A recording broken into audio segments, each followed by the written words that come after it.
ఉత్తరాంధ్ర ఇలవేల్పు అనకాపల్లి శ్రీ నూకాంబిక అమ్మవారి మాస పండుగ ఉత్సవాలను రాష్ట్ర పండుగగా ఏపీ ప్రభుత్వం ప్రకటించింది.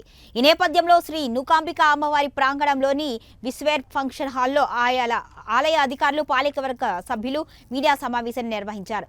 శ్రీ నూకాంబిక అమ్మవారి నెల పండుగ జాతరను రాష్ట్ర పండుగగా ప్రభుత్వం ప్రకటించడం పట్ల ఉత్సవ నిర్వహణ అధికారి శోభారాణి, కార్యనిర్వహణ అధికారి రాంబాబు హర్షం వ్యక్తం చేశారు.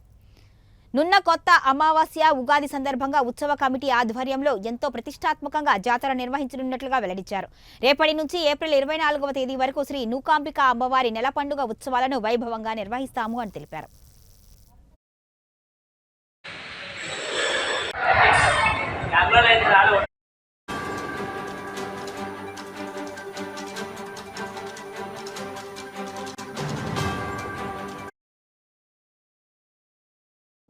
కూటమి ప్రభుత్వం అధికారంలోకి వస్తే నెక్స్ట్ ఇయర్ జాతరను రాష్ట్ర పండుగగా జరిపించడానికి అన్ని ఏర్పాట్లు చేస్తామని ఆ రోజు ఇదే గుడి దగ్గర ఆయన చెప్పి ఉన్నారు.